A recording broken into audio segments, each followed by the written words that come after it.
Kita kembali lagi di The 101 Hotel Bogor Surya Kencana ya. Dari lounge teras gelisnya saya mencoba, ini ternyata namanya adalah nachos talas. Wah, kombinasi antara Meksiko dan Bogor.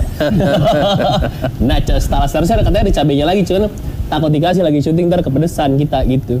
Oke, sambil makan dulu saya juga mau nanya nih ke Pak Karnian, untuk dari pemerintah sendiri ada nggak sih Pak sebenarnya memang program-program yang mengkhususkan untuk menyalurkan di luar kegiatan sekolah? Ya. Ada program milenial. Biasanya kan jargon milenial tuh keluar pas lagi jualan kampanye aja tuh. Pas lagi udah di atas, ada nggak sih mereka itu bukan cuman untuk suara, sebenarnya memang ada program-program yang dikhususkan untuk para pelajar dan cukupkah anggaran dari pemerintah kota berarti ini pemerintah Kota Bogor sendiri Pak? Ya. Secara umum kan kita untuk 2020 ini baru saja mengesahkan APBD Kota Bogor 2,4 triliun lebih ya. Total ya? Dan 20% untuk pendidikan Pak Mulya ya. Dan memang kalau kita keliling Kota Bogor ini salah satu titik-titik kumpul milenial, ada misalnya lapangan sepur, itu ada beberapa wahana yang bisa digunakan untuk penyaluran minat, bakat, dan kreativitas anak-anak milenial.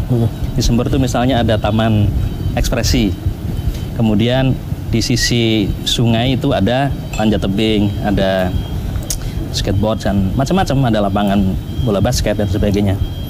Dan saya kira walaupun belum mencukupi untuk kebutuhan pemenuhan bagi wadah dan penyaluran kreativitas anak di luar sekolah, saya kira upaya-upaya yang sudah dilakukan di Kota Bogor sudah cukup baik. Tinggal kita tingkatkan, karena Kota Bogor ini kan pertama adalah kota layak anak yang kalau nggak salah baru 2019 yang lalu kita mendapatkan predikat sebagai kota madya ya, level madya. Sayangnya memang kemarin di awal tahun baru 2020 ini dalam waktu kurang dari 1 bulan ada 2 kejadian yang kebetulan menimbulkan korban meninggal, sehingga ini begitu masif pemberitaan di media sosmed dan cukup menyengat. Kalau menurut saya ini menyengat terhadap predikat sebagai kota layak anak pada predikat madya. Kalau dari pihak kepolisian mungkin ada kan sudah mulai ketahuan lah titik-titik rawan tawuran dengan pemasangan CCTV dan patroli di malam hari sudah dilakukan. Nah, patroli atau dibahasakan oleh warga Bogor adalah ronda. Itu sudah berlangsung, terutama ketika tawuran terakhir yang menimbulkan korban ini sampai di lokasi-lokasi rawan, misalnya di daerah Kedung Badak Pak ya. Kemudian Panduraya. Kedung Badak itu? Kedung Badak masuk wilayah sekitar Jalan Soleh Iskandar. Itu jalan raya, jalan perkantoran? Jalan raya. Jalan besar. Jadi double track yang di atas sedang dibangun jalan tol. Nah, ini juga aparat di tingkat kelurahan, maksud saya lurah dan juga perangkat di kelurahan ini mengajak serta komunitas anak-anak muda untuk ikut ronda malam untuk mengantisipasi terjadinya pertemuan kelompok anak muda yang mereka melakukan aksinya biasanya di jam-jam orang sedang di luar aktivitas di luar rumah gitu. Jadi sedang istirahat tengah malam sampai menjelang waktu subuh. Dan terakhir kan yang terjadi di Kota Bogor ini kan jam 4 ya. Jadi jam 4 pagi. Jam 3 lah kejadiannya. Jadi ini saya rasa kemitraan dan sinergi antara kepolisian, kemudian pemerintah kota sampai ke tingkat kelurahan dan juga komunitas pemuda yang bisa diajak untuk sinergi dalam rangka pencegahan tawuran dan menekan angka tawuran pelajar ini bisa terus dikembangkan komunikasi dan sinergisitasnya. Oke. Pak Reza, sebenarnya kalau tawuran apalagi laki-laki ya, kita zaman-zaman remaja itu selain faktor latar belakang keluarga juga dan peran orang tua, sebenarnya ada peran tekanan sosial juga di pertemanan kan sebenarnya. Kalau kita nggak ikut dibilang cemen, kalau nggak berani loh.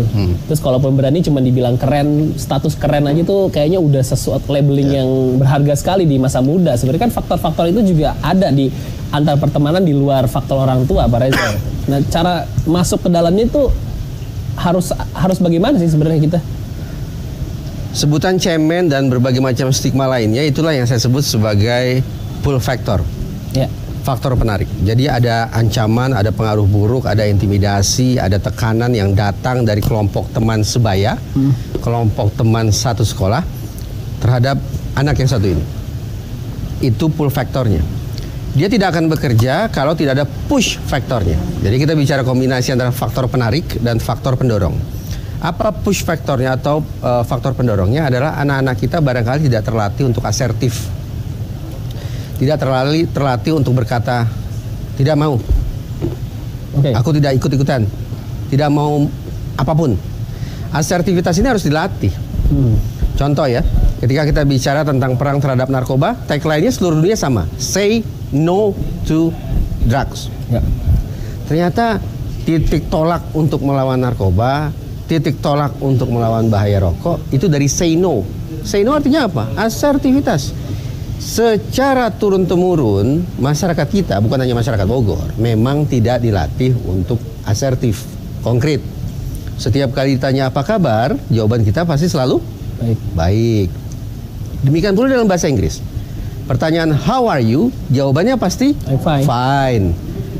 Secara tidak sadar, terjadi proses programming di kepala kita, bahwa kita memang tidak boleh jujur mengutarakan sesuatu yang sesungguhnya ada dalam hati kita. Ketakutan, rasa khawatir diasingkan teman-teman, kengerian, kebingungan dan seterusnya, itu harus ditutup dengan kata fine, baik saja. Memang tidak mudah akhirnya mengubah sebuah tradisi turun-temurun yang seolah-olah sudah menjadi faktor genetik dalam tubuh kita untuk mengubah dari yang tidak asertif menjadi asertif.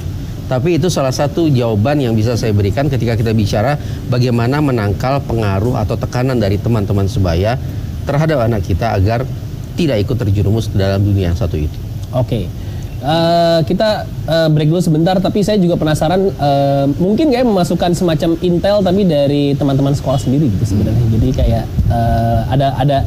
ada yang melindungi di antara pertemanan ya dari teman-teman itu, karena kadang-kadang anak muda tuh atau pelajar cuma mau dikasih tahu sama temannya aja gitu. Nah, saya juga justru tadi mau tanya ke Pak Mulya terutama anak-anak yang sebutlah diamankan, di samping diancam, dijatuhkan sanksi dan seterusnya, dijangani. Pernah tidak ke mereka ditanya, menurutmu apa ya solusi yang mujarab untuk menghentikan kamu berbuat ini lagi? Benar. Itu nanti kita bakal bahas. Kalau menurut saya mungkin kencengin kuota internet aja Pak, biar jam 12 jangan tawuran lah, main Mobile Legend. Ya, kita break sebentar, jangan kemana-mana, tetap di Generasi Mecin.